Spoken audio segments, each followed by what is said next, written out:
Listo. Buenos días, somos el equipo número 2. El día de hoy vamos a ver rescate en el paciente experimentado tratamiento antirretroviral en fracaso virológico a múltiples esquemas antirretrovirales.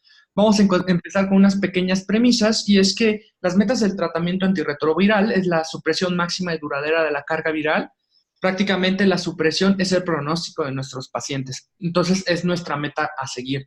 En pacientes que tienen persistencia por más de 200 copias en aproximadamente 6 meses, más de 2 determinaciones, como dice la guía mexicana, o la incapacidad para llevar a menos de 200, como dice la HS, es prácticamente nuestra definición de falla virológica. Hay que tener en cuenta que las resistencias transmitidas del virus, o sea, las que ya cuenta con ellas, prácticamente son bajas, son más altas y son significativas en nuestro país para no nucleócidos como favirensis, que van entre el 8 al 10% aproximadamente, dependiendo de las zonas. Eso ya nos hace pensar que si el virus transmite resistencia a no nucleócidos como ese favirensis, prácticamente nos da la opción sobre qué considerar de esquemas de tratamiento como IPF, inhibidores de integrasas. Para tener en cuenta esto, nos vamos a formular la siguiente pregunta.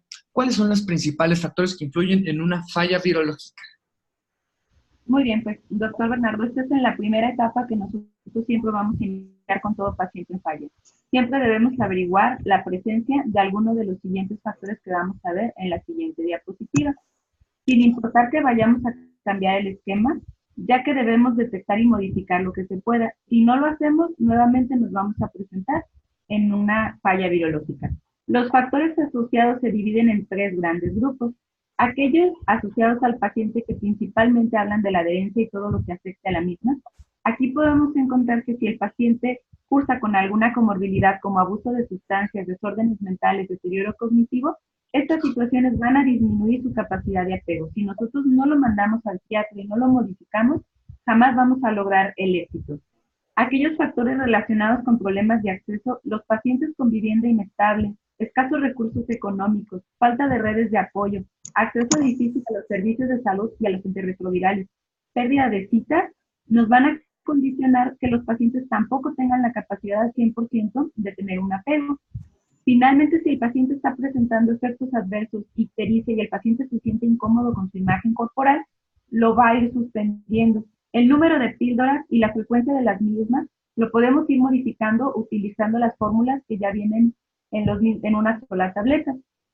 Y aquellos pacientes, aquellos asociados al VIH, por ejemplo, si nosotros tenemos un virus que ya tenga una resistencia transmitida, que sea un VIH tipo 2 y nosotros no lo sepamos y lo estemos tratando como VIH tipo 1, o que el paciente inicialmente haya tenido una carga viral alta y nosotros no vemos el tiempo suficiente para lograr la supresión virológica.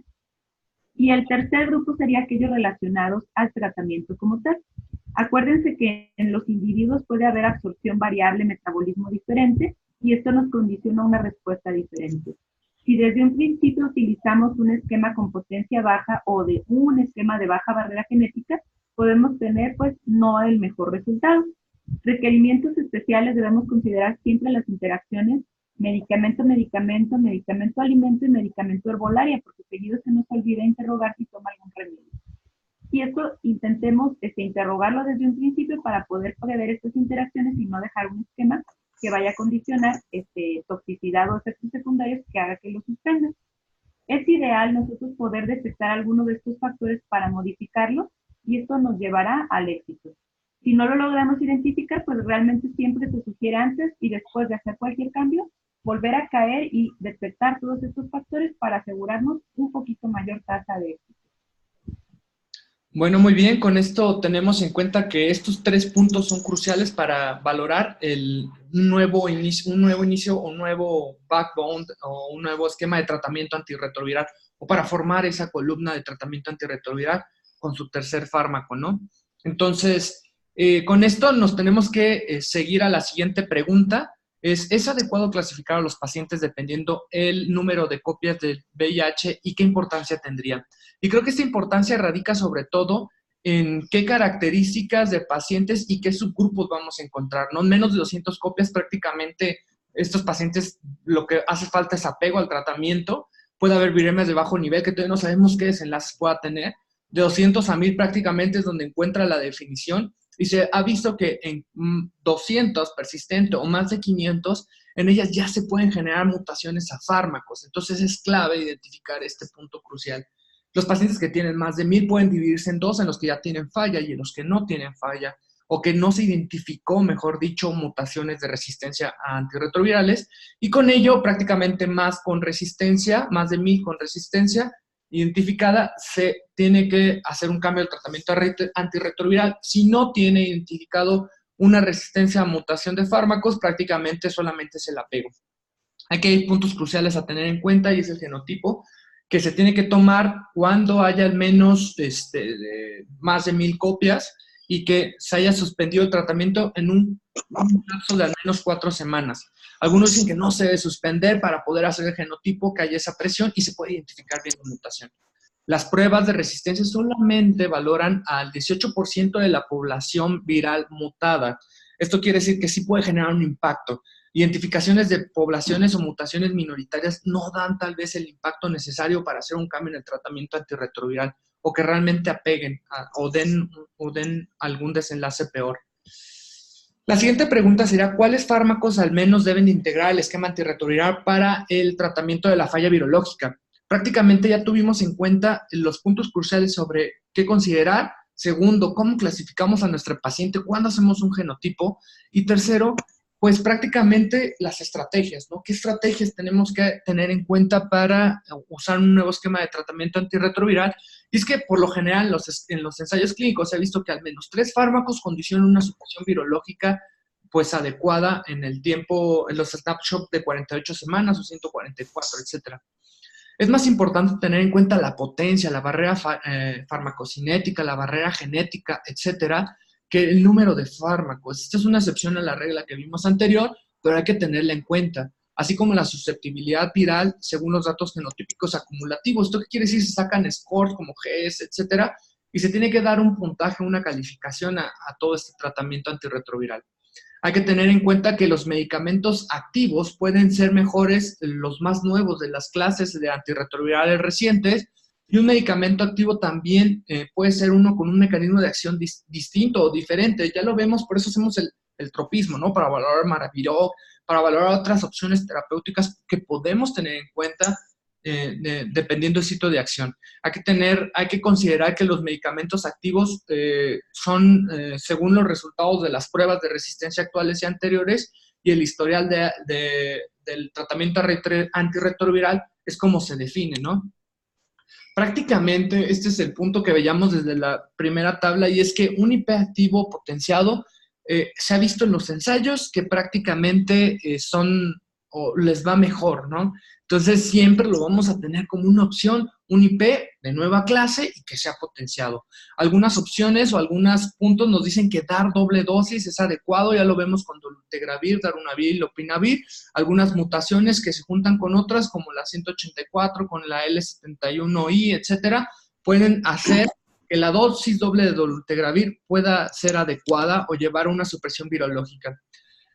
Un régimen de medicamentos puede tener actividad parcial y se puede usar. Entonces hay que tenerlo en cuenta. El uso de un nuevo fármaco o un medicamento en un paciente realmente no condiciona o no genera que vaya a haber una supresión. Puede haber resistencias cruzadas, ya lo hemos visto en algunos ensayos, como raltegravir, que genera una cierta cantidad de mutaciones y que puede condicionar alteraciones en dolutegravir.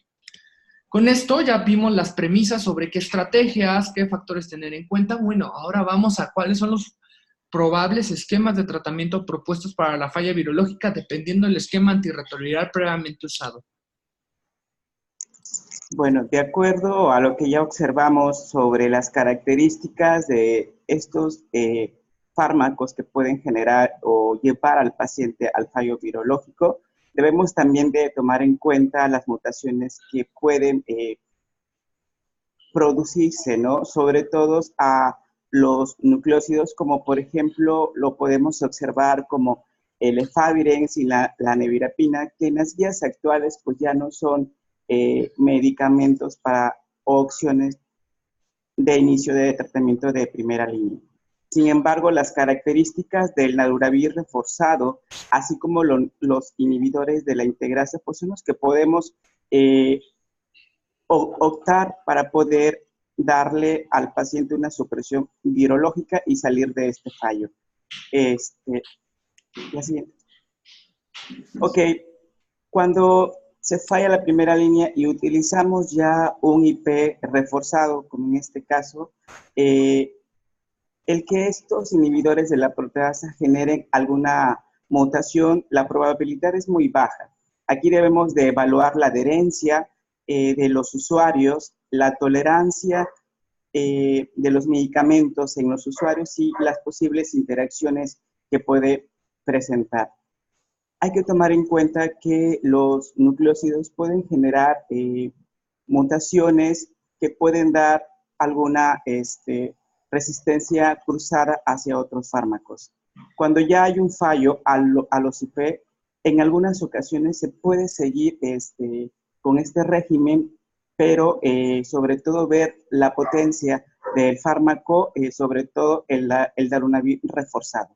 Dentro de los inhibidores de la integrasa, podemos hacer el uso del raltegravir y el dolutegravir. Sin embargo, el dolutegravir, de acuerdo a la barrera genética, que es alta, pues resultó superior al dolutegravir, al raltegravir. Entonces, siguiente.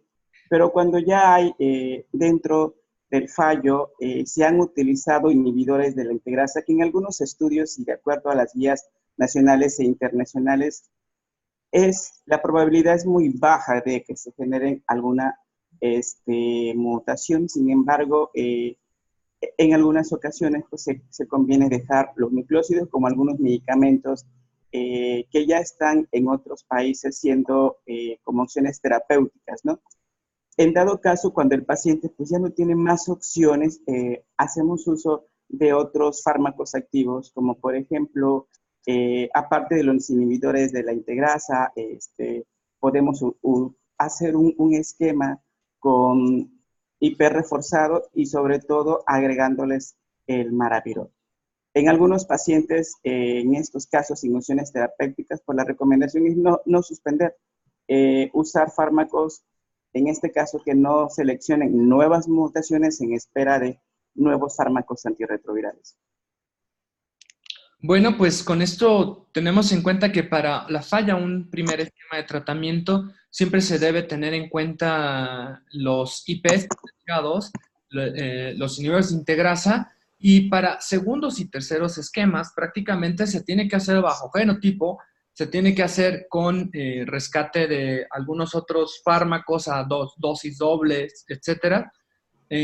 Las cuales se tiene que valorar que estén activos estos fármacos, ¿no? Entonces, se tiene que armar un buen equipo para valorar cuál es el mejor fármaco a usar. Si el paciente falla de primera línea a un inhibidor de integrasa o a un IP, como ya nos lo comentaba, pues tenemos que valorar primero que haya una adecuada apego al tratamiento y con esto valorar si ya hay mutaciones, considerar algunos otros esquemas de nuevos fármacos combinados con otros mecanismos de acción. Prácticamente estas son nuestras conclusiones, un asesoramiento de expertos para construir regímenes virológicamente supresores y valorar siempre las causas y las potenciales de la falla virológica, incluir la adherencia o el apego incompleto, la mala tolerancia y las interacciones de medicamentos con los alimentos, así prácticamente como muchos de los otros factores psicosociales que ya nos comentaba la doctora. No sé si tengan alguna otra conclusión o algo más que agregar. Yo creo que sería todo, doctor Bernardo. Igual, doctor. Bueno, pues con esto terminamos y esperamos que se hayan respondido la mayoría de dudas, ¿no? Gracias, buena tarde. Gracias.